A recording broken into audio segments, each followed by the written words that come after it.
worldwide. And I figured we're going to open up with a call. I know we've got some stuff to talk about with the budget and a number of other things that are on your list here this evening. Let's try the phones first here. And Frank was first in, and he's in Luzerne County. Frank thought he was going to throw me a curveball, and he almost did. But this is one of these things that we had talked about for MS4, municipal separate storm system, sewers, and all the rest of that. Well, it's Jansen. Jansen's I'm indoctrinated into the Jansen school of thought here. Frank, I've got you on the radio now with the Colonel, and I'm interested in what your question is for the state senator here. Frank from Luzerne County, you're up. Well, great to talk to you guys. Doug, great to talk to you. Thank you, Frank. This issue, you're welcome. This issue is huge. It's nothing until you get hit with your first tax bills and you start to say, what the heck is this? So this, we call it the rain tax up here in Northeast Pennsylvania. And our municipal authorities, what they're doing is they're taxing us on the square footage of our homes, the roofs, the sidewalks, and you get this new tax bill, which is indeed like a property tax. Now, that's bad enough. But when they start taxing your churches and your fire departments, which are nonprofits, and then they also tax your school district, all of a sudden you see that this rain tax gets compounded, and you are paying for this fee through almost every facet of your life. So I think what the Colonel would need to do is look at the Pennsylvania Department of Environmental Protection, because we've studied this, and the Pennsylvania Department of Environmental Protection is the driving force in instituting this fee, because we've talked to the Chesapeake Bay Foundation and we've talked to the EPA through our local congressional offices, and they pretty much say, like, look, Pennsylvania DEP is out of control, especially since the pollution is not coming from Northeast Pennsylvania. It actually enters the Chesapeake down around Letterkenny. So, Doug, we need your help here. Yeah, the old MS4 rain tax, that was number one on my radar before COVID last year. Can you believe that? I can believe that, and Frank is right. But I don't know how much you can get involved with this. And Frank, it's only going to get worse with this new administration. They're going to put that thing on steroids here. Let me tell you this too. Also, now here's the problem, because your local municipal, not your local, your utility companies like Pennsylvania American Water, they're now starting to buy these local municipal water treatment plants. And since you cannot audit an authority, which these stormwater people, their entity is an authority, now they could, it's just this huge monster that you're going to be taxed and feed to death by a non-accountable, non-elected organization such as a municipal authority. So not only do we need to rein in the Pennsylvania Department of Environmental Protection, but we also need to make authorities auditable by the Pennsylvania Auditor General. Well, Frank, hang on a second, Frank. I want to let Doug try to answer this or untangle a little bit here, because also in Greencastle, I know that Antrim Township was getting money back. Something had been put on, I believe, and Michelle would be able to handle this a little bit better, but the brakes were put on this thing for a couple of moments, and they were starting to hand money back to some of these townships. So what do we know, and what can you do to help out Frank? Well, wow, Frank, that was fantastic, and you really hit it on the head. Here's the layout as I see it. About 2 years ago, so I was over at DEP talking to the key members, some of the leadership, and we were on the floor that actually manages this. And I asked to see the tables, the tabulations, the data, the mathematics they use to come up with the runoff. How do they measure? How do they know it's accurate? I was told it was supposed to be 5 years of data, and that they had specific calculations. Come to find out, they were actually models that would predict how much phosphates and other toxins were going into the Chesapeake Bay in this huge area of Pennsylvania. And so, because since we're in the basin, And so anyway, I was unimpressed because having worked in academia a bit, I know how these models work. You know, what sort of outcome you're making assumptions. It could be predetermined outcome that you're looking for. You just don't know. And when they could not explain these models to us right away, that was a red flag to me. So my view is, first off, where is the 5 years of data that backs us up? It's not there. It hasn't been collected.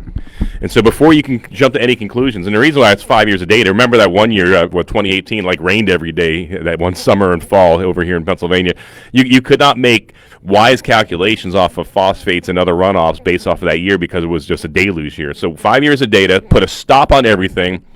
I was also in contact with the Trump administration, and this is now, overcome by events, on trying to get them to suspend some of this aspects of this agreement, this multi-state agreement as well, until we had the data accurate. And meanwhile, on the other side, of course, Maryland is threatening to sue Pennsylvania time and again because they say that we're the reason for their problems. But if you go to Baltimore, for instance, I think we'd have a debate about that. Well, and the bubbling up of their sewage. Their plants in Maryland can't help in Baltimore. They can't handle raw sewage. So that stuff bubbles up into the bay. And I've been to Annapolis, and you're right. That's a garbage dump hanging out on the water out there. Instead of going after Pennsylvania and suing us, maybe you should clean up your own house first.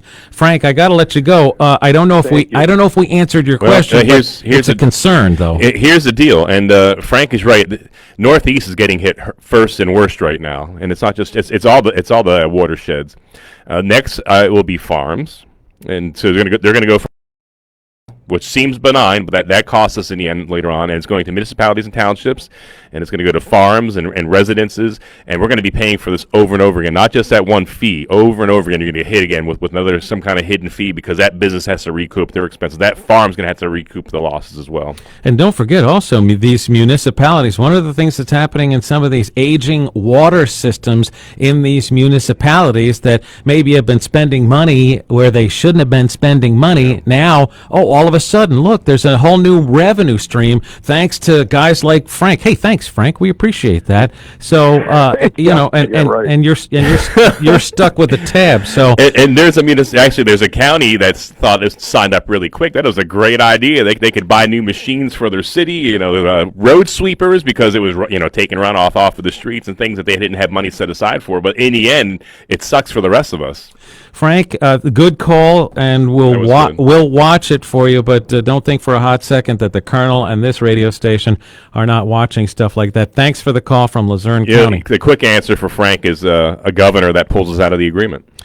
All right, the Tri-States News Talk 103.7 FM. The program is called Colonel on the Call. It is with State Senator Doug Mastriano taking calls from around the state. I believe we're heading to Terry, and Terry is in Armstrong County, Ford City. Do I have that right, Terry?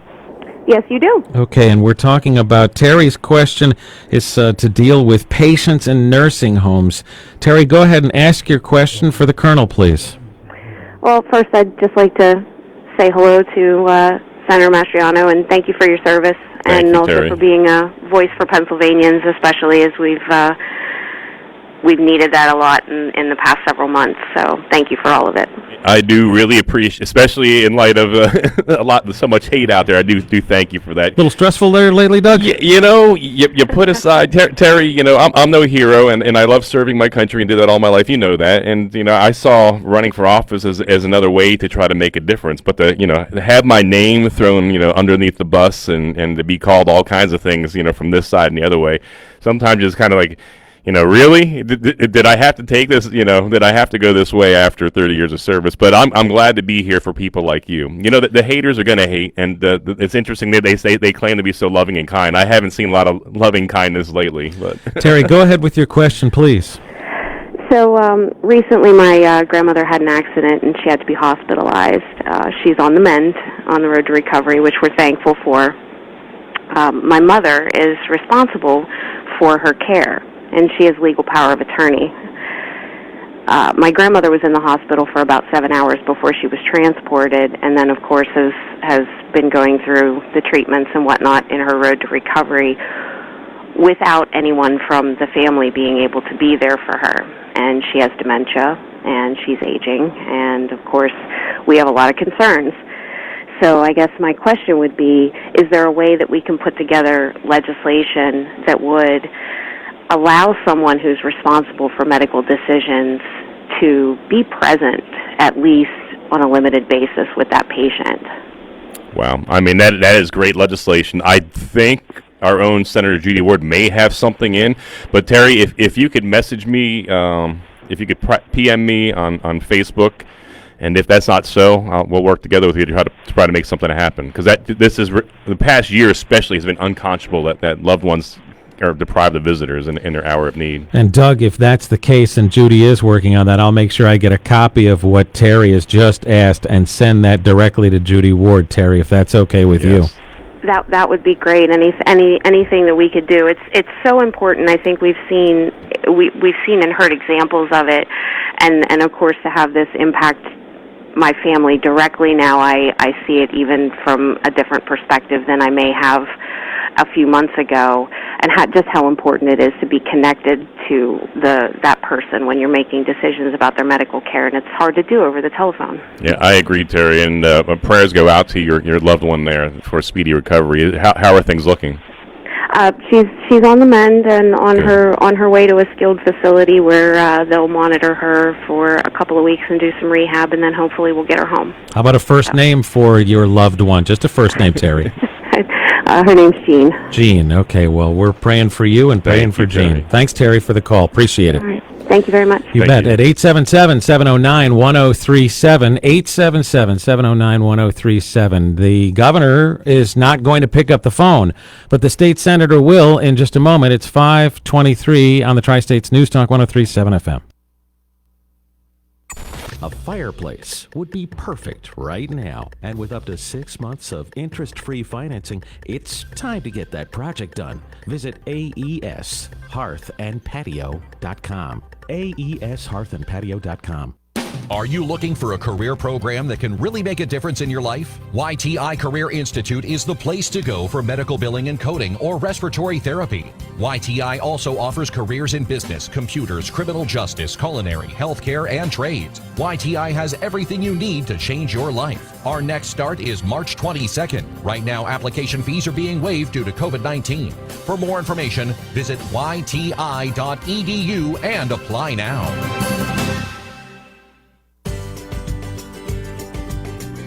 What's your favorite treat at the Big Oak? Hi, this is Ann at the Butcher Shop and Big Oak Cafe. Even now, when it seems like things are changing every day, we still have all your favorites. Cold brew coffee, amazing sandwiches and salads, smoothies, milkshakes, and the best iced tea in town. The Big Oak is looking forward to serving you at 410 Stauffer Avenue in Chambersburg or on the web at bigoakcafe.com. Protect your family at home and at the office. Talk with and buy from Hilltop Arms in Waynesboro. NRA certified instructors with safety, security, and peace of mind first and always. It all starts at hilltoparms.com. Tri-States News Talk 103.7 FM. Local and live, but statewide. The Commonwealth is calling in to speak with State Senator Colonel Doug Mastriano from the U.S. Army War College to his work on your behalf, Desert Storm, now in service to you. And for my keyboard warriors, now you put down the Doritos, you're messing up your keyboards, all right? And you get the little blower out and you get that out of there. Dinner's coming. Mom will be down to get you in just a couple of seconds. I kid. I'm a kidder. Let's get to Audrey here, I believe. Audrey, you're up with the Colonel. Let's have your question, please. Okay. Well, hello, Senator Mastriano. It's great to talk to you. Thank you, Audrey, for calling. Hey, so I have a question regarding human trafficking and child exploitation prevention. At the state level, what are we here in Pennsylvania doing as far as enacting any bills or acts? I know there is a Human Trafficking and Child Exploitation Prevention Act out there, and there's only 20 states involved, and Pennsylvania was not one of them. Whoa. Well, you know what? Okay, so I'm going to answer this as best I can, but it sounds like another private message to me to see if we can fix this, if indeed we got a hole here, a gap in protecting those being exploited sexually or otherwise. So my colleague in York County, she was championing several bills in that regard last year. I don't know that all of them made it across the finish line, and I'll have to double check on that. I do apologize. I don't know off the top of my head.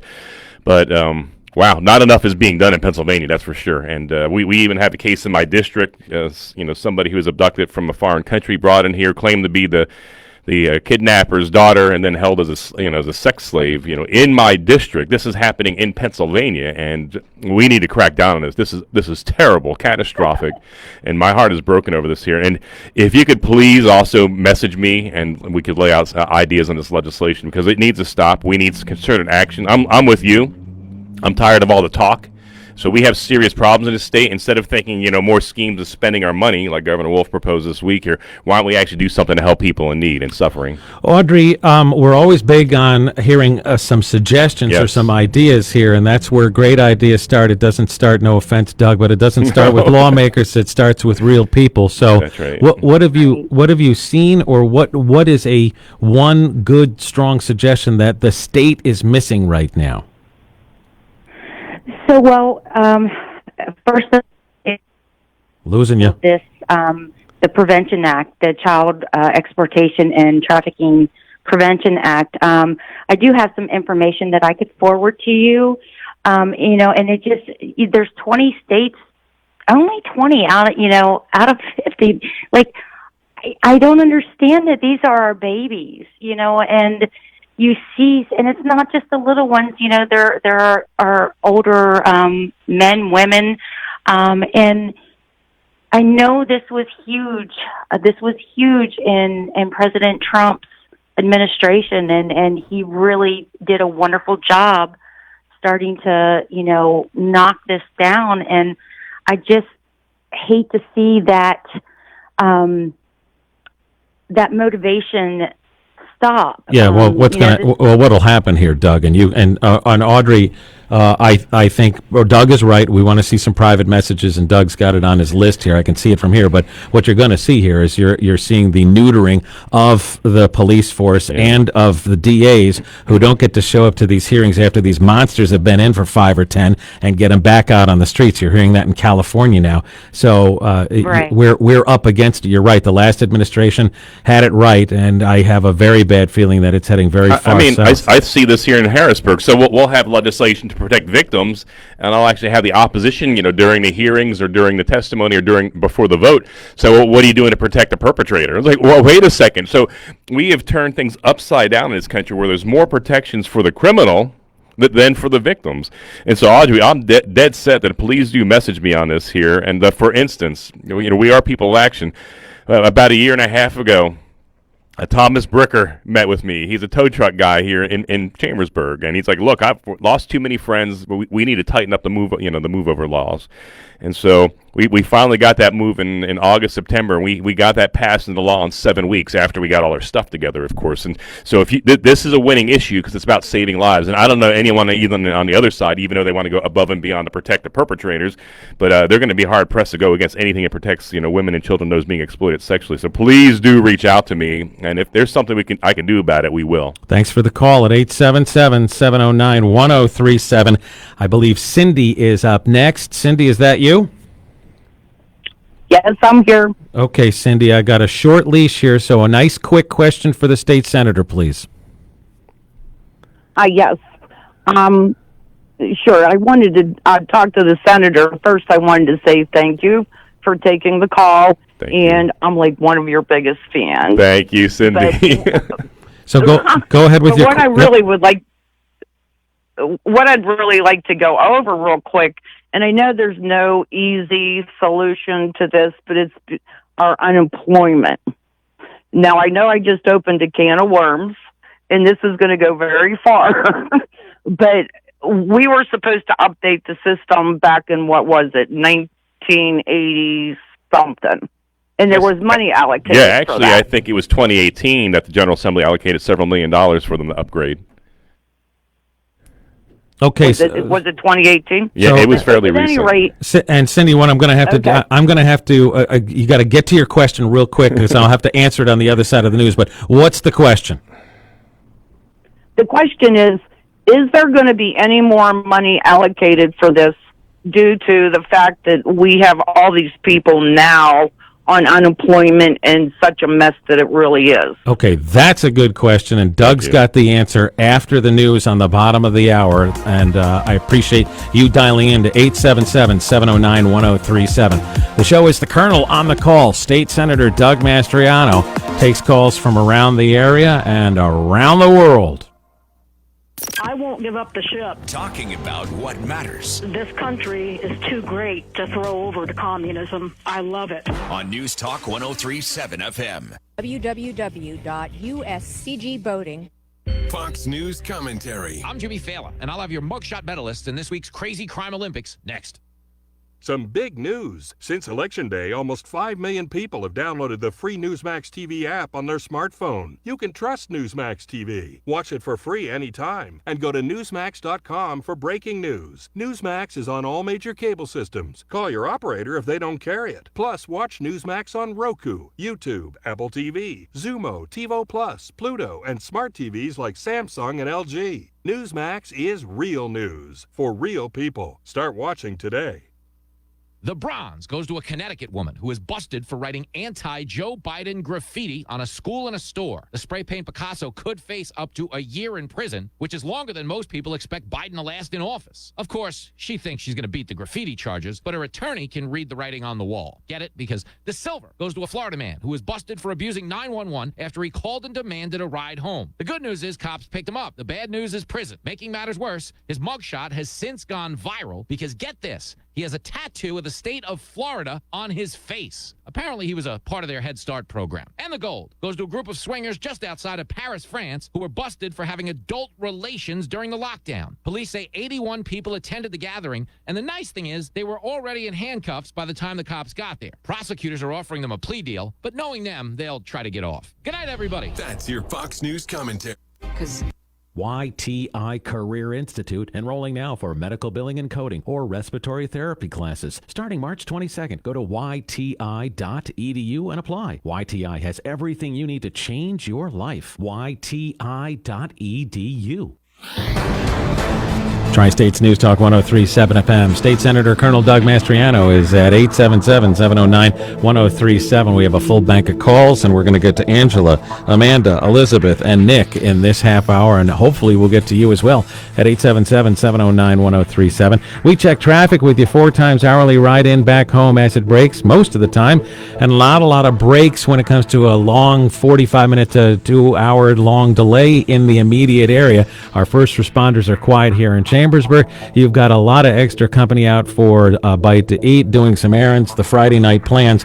Our temperature at 42 degrees, a very mild Friday evening, and down up on the Dow and up on the NASDAQ to close out the trading week. If you see an accident, incident, or tie-up, we're talking to you about it, and it's a service of Kubota. Strict attention to detail, that's what sets Kubota construction equipment apart, providing maximum performance, strength, and dependability you depend on. Test drive and buy your Kubota when you visit Antietam Tractor and Equipment in Hagerstown. More of The Colonel on the call at 877-709-1037 coming up next, 5:35. This Tri-State News update from Kiner's Auto Sales, now with 2 locations to buy your next car, truck, or SUV. Kiner's Auto Sales, 2040 Lincoln Way East, and the all-new Kiner's Auto Sales West, 4005 Philadelphia Avenue. Visit kinersauto.com. Franklin County residents interested in running for political office in the county, you need to pick up your candidates packet from the county commissioner's office. I'm Susan King on the Tri-States News Talk 1037fm.com. You can pick up your candidates packet at the commissioner's office located on North 2nd Street. You can go to tristatealert.com today for more. Today is Pennsylvania Secretary of State Kathy Boockvar's last day on the job. She turned in her resignation earlier this week after her office failed to properly advertise a proposed constitutional amendment to expand the civil lawsuit window for alleged child sexual abuse victims. Major action on Capitol Hill. Next Tuesday, the U.S. Senate will open its impeachment trial of former President Donald J. Trump. The first time in U.S. history there's been a trial of a president who's already left office. Reaction today from local attorney Clint Barkdahl. We know going into Monday when this is going to start, we can pretty much handicap within 2 or 3 votes where this thing is going to land. I mean, the senators are on the record already showing how they're going to vote. So no surprise that he's not going to show up and do this. Barkdahl on First News Today. The full interview available on demand at newstalk1037fm.com. I'm Susan King on the Tri-States News Talk 1037 FM. We're a generation of beach-loving, fun-binging vacationers. That's right, my generation. That's why Beaches Resorts is #1 for Generation Everyone. With the best water parks in the Caribbean and more land and water sports than anyone, including daily scuba. Plus Sesame Street characters for the kids and up to 21 fabulous restaurants for everyone, all included. Beaches, Generation Everyone. Reserve your Beaches Resorts vacation. Visit allseasonsvacations.net. You weld like no other. Maybe it's painting. You're better than Rembrandt. First shift, second shift, or third shift. Equal opportunity employer. APX is hiring in Greencastle and Mercersburg. Here's where you send your resume. info@apx-enclosures.com. Painting, assembling, welding, you spin the lathe. Let's get to work. info@apx-enclosures.com. Are you a business owner looking to attract attention to your business and separate yourself from the other guys in town? Stand out and command attention. Talk to the professionals at Advanced Graphics about your vehicle wrap. In fact, Advanced Graphics is the area's only certified wrap installer, and they can wrap fleet vehicles. Get a wrap so your vehicle can become your best marketing tool. A mobile billboard. This month only, get $250 off a 3/4 or full wrap, but you better hurry. Call 717-709-9500. Visit advanced-graphics.com for more information. Satellite weather from Gabler Trucking. Work for the best. Full-time and part-time drivers, diesel mechanics, close to home and home every night. Equal opportunity employer. Apply at hcgabler.com. hcgabler.com. Tonight, clear, cold, mid-20s. Saturday, partly sunny and brisk in the low 40s. Partly cloudy Sunday. We have a chance of flurries with a high of 40. Some sun Monday, still a chance of flurries, 30 to 35. At the McCraeWay.com Satellite Weather Center.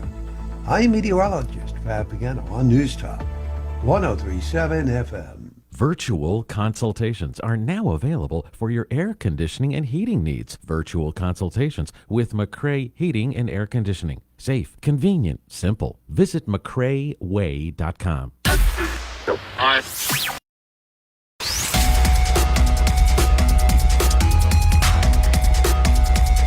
On the Tri-States News Talk 1037 FM. Colonel on the Call is the program. 539, and State Senator Doug Mastriano started this quite a while back, and an opportunity as you live, work, play, and get around the Commonwealth here. You have a hard time getting the attention of your governor, or perhaps your own representative or state senator, or even lieutenant governor, if they're not on tour or they're not doing some fundraising or suing the Little Sisters of the Poor like your Attorney General here, then you have a voice out in the wilderness. That's the state senator, Colonel Mastriano. Doug, thanks for the second half of this hour. Thank you. All right, you got a lot to live up to, so don't let me know. There was some good questions up front. Now, look, I don't blow smoke. I did not have an answer for Audrey, so she's going to PM me, and the other caller as well. He was private message me and give me some details. And if you've identified a problem and the fix, we'll try our darndest to make it happen. All right, let's see now. Bill DeMoss, why don't you tell me on who is on line one, please? Angela from Butler County. All right, Angela, it's all yours. Let's have your question for the state senator, please. All right. Hello, Senator. Angela, thanks for calling. How's it going out west? Oh, cold. I don't like the cold, so I'm waiting for spring. Wrong state. The groundhog made me sad. Yeah, that groundhog. What's up with Puxadani? He let me down. How could they tell? I mean, didn't he have a mask on? Shit, I'm surprised they didn't mask him up. He didn't even want to pick the scroll. He was miserable too, but you know. What's your question, please, Angela? Mine is regarding Wolf's budget plan. I watched Wolf's budget plan that his little performance that he gives. He said that this action was eliminating barriers to help build better lives. Where was his concern for the small businesses when, they're trying to build better lives as small business owners, which I hate using that term because there's nothing small about being a business owner. How can he raise taxes of who he considers the ones that can afford it? Because this is yet again him picking and choosing who can afford this and who can afford that, who can stay open, who can stay closed, when he already bankrupted most of those business owners as is. This is already going to affect them even more. Then he has the audacity to name it the Fair Funding Act.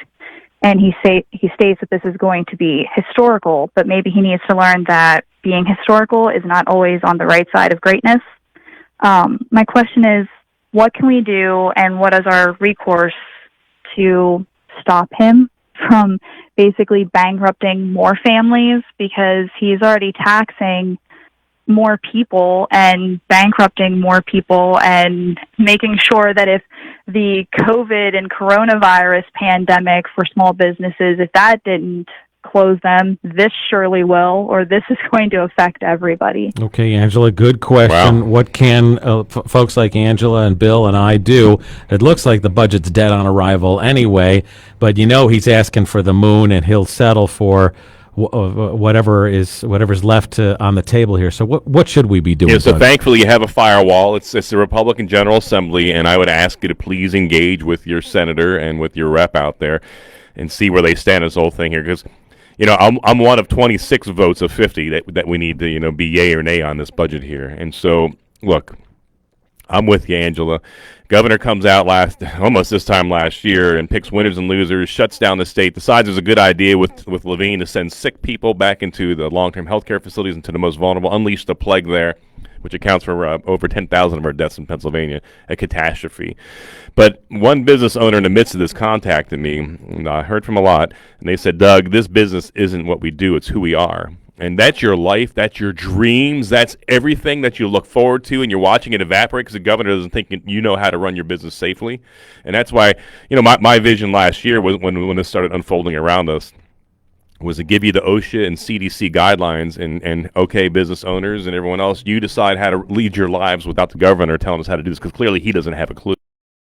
And I don't begrudge him this. He grew up in a very wealthy family thanks to his family's legacy of being good business people. And but clearly this governor is out of touch, and he's been out of touch with the people of Pennsylvania. For him to run around and think that it's okay to increase this budget on an economy that he broke and drove into the ground, when about half of the small businesses are estimated will not reopen again. You look down here across the street in Chambersburg, and it's not looking so good. And to think, instead of tightening his belt, Angela, and your family, when things go wrong, you have something go wrong with your car, some unanticipated expense, you tighten your, hey, we're not going to have steak this week, we're not going to eat out, that home repair is off. But instead of the governor, coming off a catastrophe, much of which was exacerbated off of his failed policies, comes out and says, oh, we're going to spend more money now. It's like, wait a second, out of touch with reality. Angela, do you know who your rep and your senators are out there? Yes, I have Representative Darrell Metcalf and Senator Hutchinson. Okay. They are both fantastic champions, and Angela, you're in great hands with those two. But they do. I'm so thankful. But they do need to. They do need to hear from you. You need to make sure the multiplier on individual calls is mission critical. So either you're championing them, you're cheering, or you're jeering them. But make sure they hear from you: email, phone, Facebook, all that stuff. And we appreciate your call into the show this evening. Thanks very much. Have a good weekend. Thank you very much. You guys too. Thanks. Thank on you. the Tri-States News Talk 103.7 FM. We're going to 2 here. Bill, who's on 2? Amanda from Lancaster. Oops, I'm sorry. Amanda? Yep. Are you there, buddy? Amanda from Lancaster, Amanda Pennsylvania. from Lancaster. Yep. All right. Lancaster's on the telephone here. Let's see. Hang on a second. Amanda, you there? I'm here. Okay. It's all yours, Amanda. Let's have your question for the state senator, please. All right. Well, thank you, Senator, for continuing to want to be our voice in Harrisburg. Thank you. I appreciate particularly that. pleasant.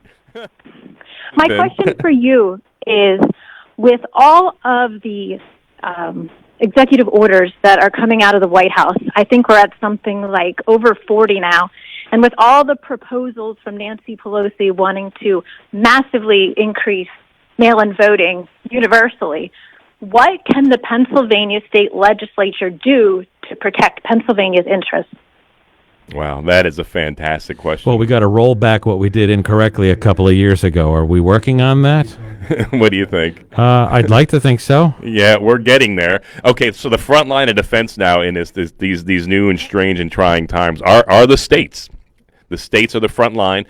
We are naturally deputized in this federal system here we're supposed to have considerably more power than the federal government does. Obviously, that's not necessarily so true, but on paper. So your state governors are your front line of defense. Obviously, we know Wolf adores Biden very much, so your next line of defense is the state general assembly, and it's up to us to rein in any overreach. So the governor is going to have to. Okay, so Biden has federal powers, and that's pretty significant. But now on state lands, for instance, with shutting down natural gas or putting more restrictions on them on state land, obviously Governor Wolf is the front line of that. The state legislator, we can step in some of these regards and try to protect you. But I'll tell you what, there are ramifications for this election, and there are outcomes that we're going to have to deal with. All right, and Amanda, does that answer your question? That they're working on it, I guess, is the it's short. It's a fight every day. Right. I'll take it. So and you got to be careful using metaphors anymore. Only Pelosi and the others can say things that are actually kind of vile. But a Republican, we're in a political fight here. Is he calling? No, I'm not calling for it. No. You can quote Maxine Waters. We're going to fight. I'm sourcing. I'm channeling. I'm identifying right now as Maxine Waters. So every day, Amanda, we're in this political fight here, trying to hold the line. And so right now we are on defense because we have a Democrat president, we have a Democrat governor, but we got to hold the line, and it's not going to be easy. So as Pat said to the previous caller, to Angela, encourage or admonish your representative and senator respectively if they're not on the right side of this issue as you are. And Amanda, do you know who your rep and your senator are? I have a fantastic rep. I have Dave Zimmerman. Yes, and he's awesome. And my senator is Ryan Allman. Okay, well, you know who you're talking to. They got to hear from you. We have informed callers here. This is fantastic. I'm eminently impressed. Smart audience, and thanks very much for the call, Amanda. Have a nice weekend at 877-709-1037, our dial-in number. Bill, where are we going next on line 3? Elizabeth from Juniata. County. And Elizabeth. Okay, Elizabeth, it's all yours. Your question, please. Good evening, Senator. Thank you so much for taking our calls. First, I would like to thank you for your courage, your boldness, your faith, and the energy to continue to fight for we the people. Yeah, I do appreciate that. Mine was on per diem, so I want to first commend you. From my understanding, you do not collect per diems. You decline a taxpayer-funded retirement package, and you do not utilize a state vehicle. I was wondering if you're able to elaborate a little bit on the legislation that you're co-sponsoring by Senator Stefano to reform the per diem system. Yes. Outstanding question, Elizabeth. You get the gold star. That was fantastic. Yeah, because these per diems, by the way, when I go out for lunch and I have to get reimbursed for it, I have to show up with a receipt. Doug Mastriano, who doesn't take it, as Elizabeth just identified as, Doug Mastriano or some of his contemporaries don't have to show a receipt. We just show up to the cookie jar and grab my 150 and go, right? That is terrible. You know, in the Army, anytime I traveled anywhere on official business, I had to produce receipts, and it was not a flat rate for the hotel. How much you pay for the hotel? No, that's a little bit too much. Or, oh, great, thanks for going cheap, and you're going to get exactly what you paid out. Flat rate. So Senator Pat Stefano out in Somerset County has this great legislation to actually apply a business model to the per diem system in our state. Isn't that fantastic? What? I know. You mean accountability? Cut it out, Doug. I know. So the pork hopefully will go down a little bit. It's funny, when I declined the publicly funded retirement plan, I actually got pushback from some of the administrators up there. Are you sure? Because you can't change your mind now. This new plan, and it's the best package you'll find, and it's even better than what the U.S. Army offered.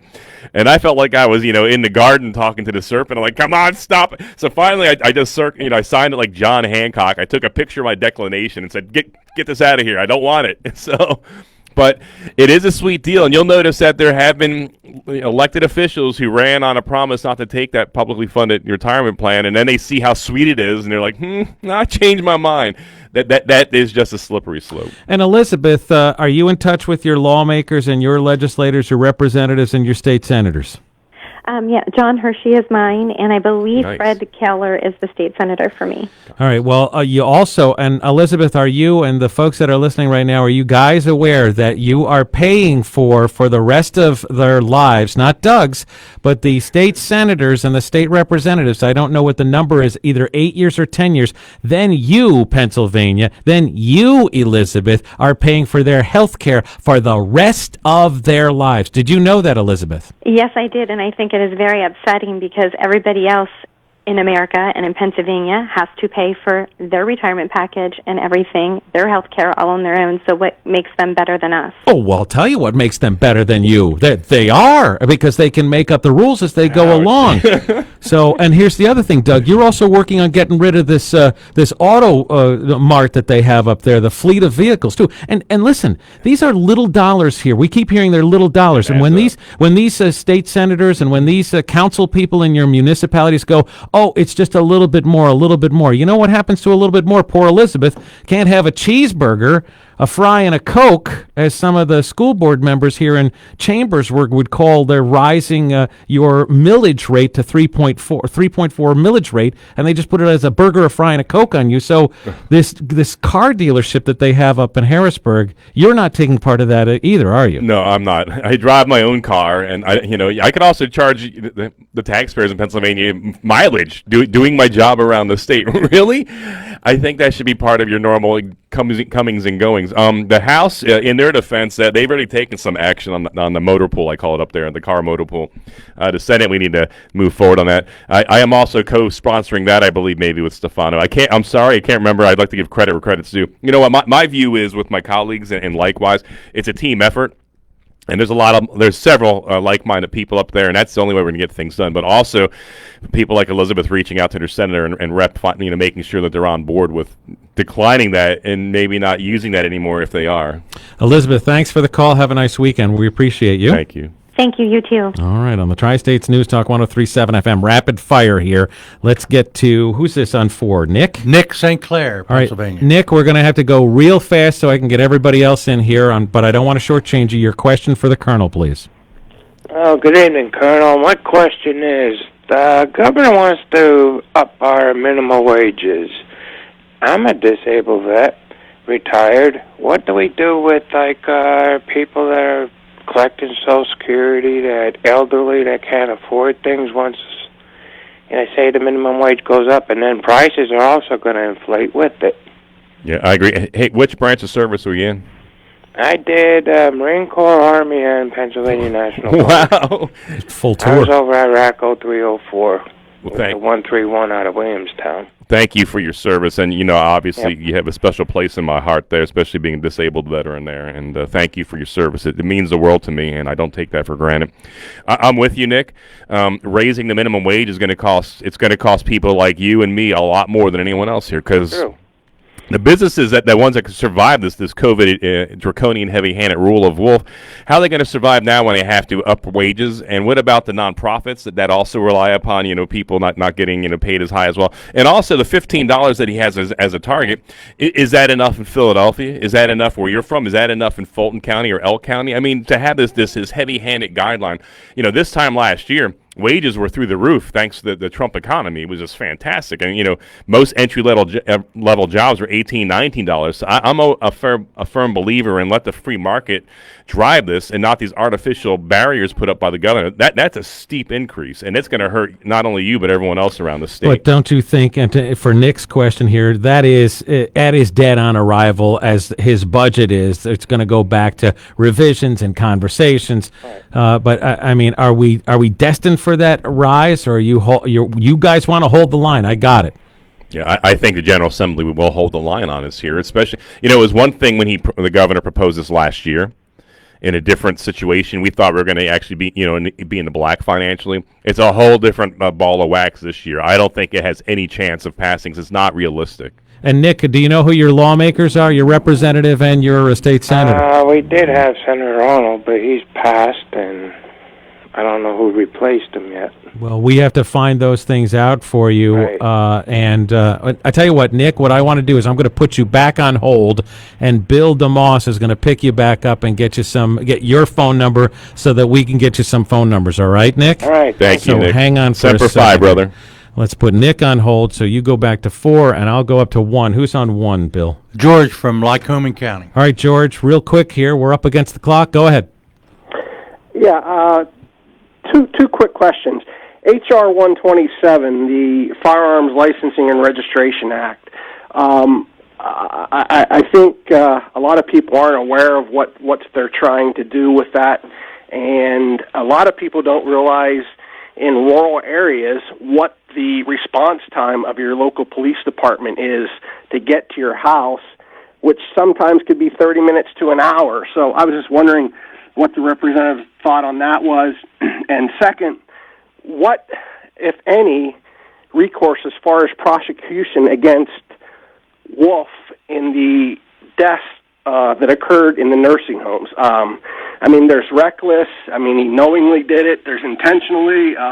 All the culpability factors are met there. Okay, two questions. Go ahead. And they're both pretty serious issues here. HR 127, of course, is in Washington, D.C., not in Harrisburg. But it clearly is an infringement on your right to keep and bear arms, or your right to have arms shall not be questioned, according to the Pennsylvania Constitution here. And it's massive overreach. On the other side here, and I don't support this, but the Democrats have been very clear where they stand on the Second Amendment, and they're delivering on what they said. In Pennsylvania, obviously, your firewall, once again, is your General Assembly, your House and Senate. So I would ask you to stay in constant. Now, look, so the HR you brought up there is in Washington, D.C., so your federal congressional delegation has to deal with that.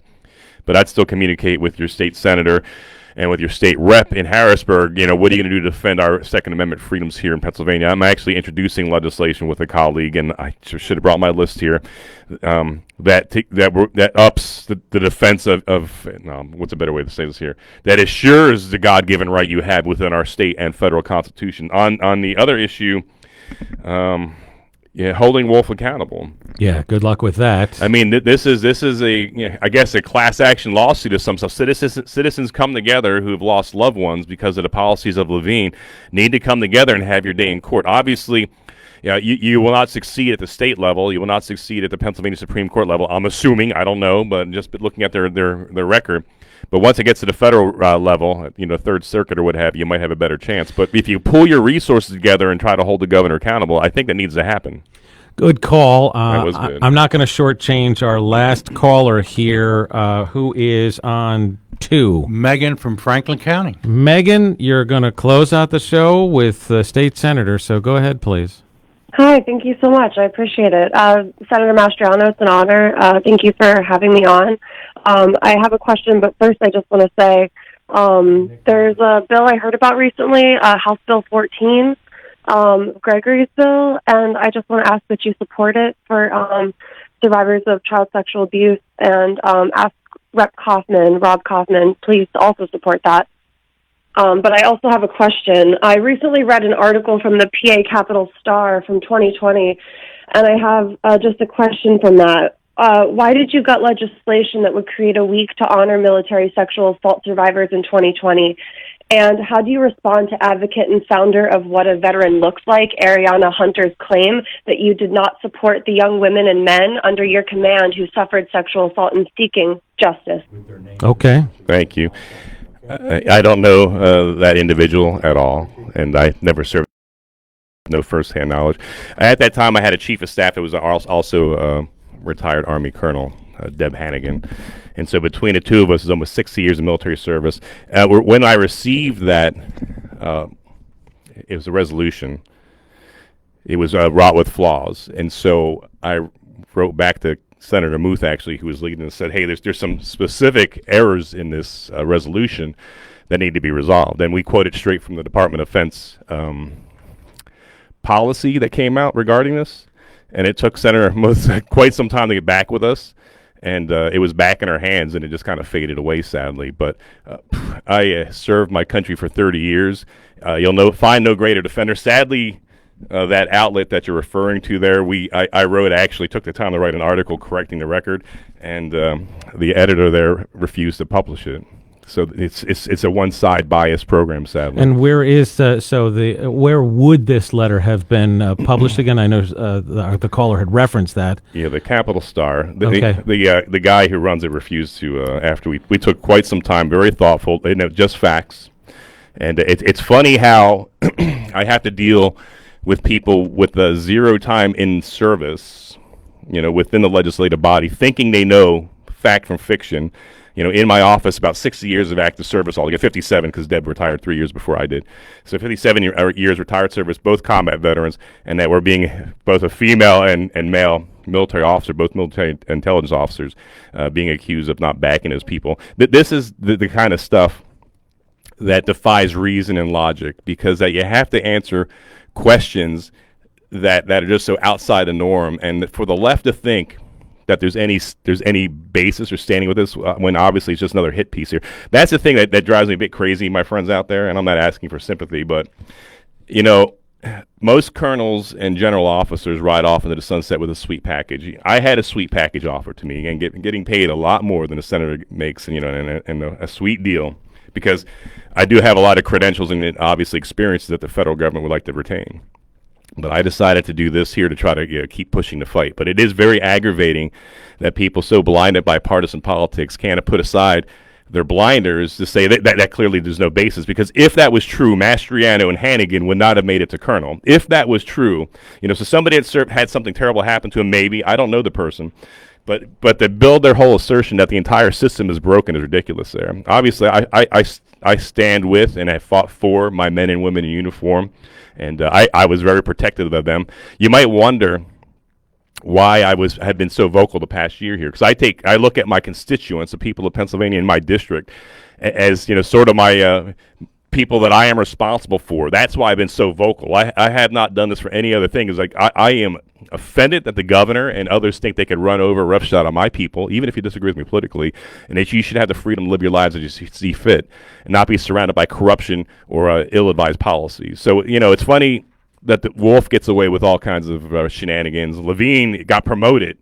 And Bookvar can't be too far behind. Yeah, I'm sure Bookvar will do fine as well. Levine was celebrated as some kind of great hero in the midst of this catastrophe. And remember, Levine in Franklin County, 1 minute it's 1 dead, the next minute it's 10, and she got called out. And what she gets? She gets a promotion. When that last June, when we had that rally in town, remember the opposition had 27 body bags on the side of the street representing those who died in the county because of COVID. But they didn't bother to tell you those are as a direct result, every last one of them, of Levine and Wolf's failed policy of sending sick people back in elder care facilities. Doug, I got to let you go on WEEO FM, McConnellsburg 604.